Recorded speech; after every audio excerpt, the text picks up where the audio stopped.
तो गाइस, ये हरिद्वार के रात को हर की पौड़ी का दृश्य है। दिन भर के कोलाहल, घंटियों के गड़गड़ाहट और लाखों श्रद्धालुओं की भीड़ के बाद जब रात के गहरे आगोश में हर की पौड़ी सो जाती है, घड़ी की सुइयों ने रात के शांत पहर को छू लिया है।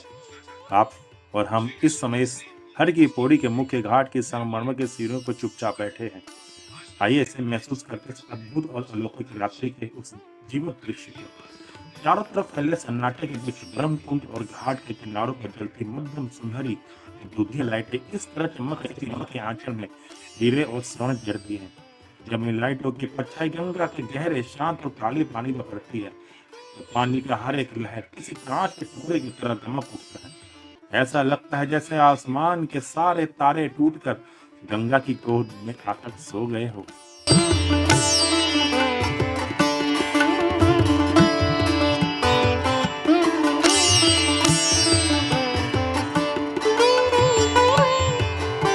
दिन में तो गंगा माँ की कल कल की आवाज लोगों के शोर पे कहीं छुप जाती है, लेकिन रात के सन्नाटे में इस धारा के संगीत सीधे दिल को छूता है। जब पानी की ठंडी और पवित्र लहरें आकर आपके पैरों की उंगलियों को छूकर वापस जाती है तो ऐसा महसूस होता है जैसे गंगा आपको खुद अपने सीने से लगाकर आपकी सारी थकान और चिंताओं को बहा ले जा रही हो।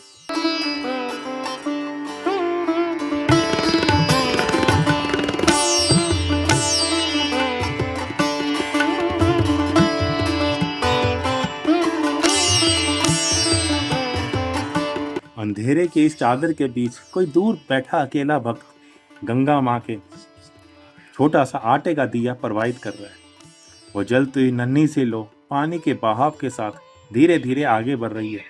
उस एक अकेले दिए के पीछे टिमटिमाते प्रकाश की जो लंबी रेखा बनती है, उसे देखकर ऐसा लगता है जैसे किसी ने पानी पर मोतियों की कोई जादुई माला पिरो दी हो। उस दिए को देखते हुए देखना मन को एक अजब सा ठहराव और उम्मीद दे जाता है।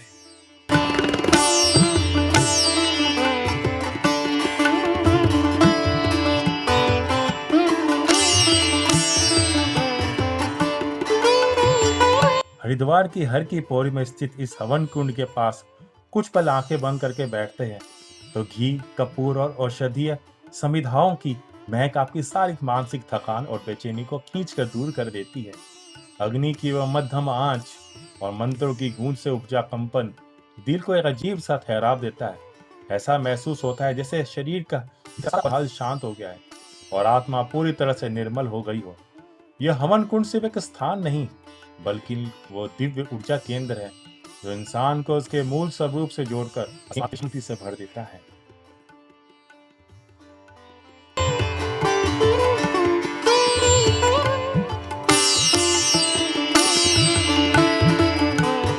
हिमालय की वादियों से उतरकर जब ये ठंडी भीनी भीनी और पवित्र बयार आपके बालों को छूकर निकलती है तो रोंगटे खड़े हो जाते हैं। इस हवा में चंदन, कपूर और गंगा जल की एक असीम महक फूली होती है।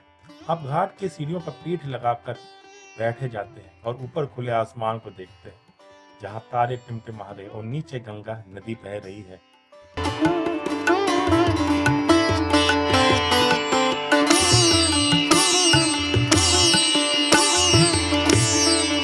इस वक्त दुनिया का कोई शोर आपके पास नहीं है, ना भविष्य की भागदौड़, ना अतीत का कोई बोझ। बस आप है और ये शांत घाट और आपके सामने कल कल करती मोक्षदायिनी माँ गंगा का ये अत्यंत प्रकाशमय स्वरूप है।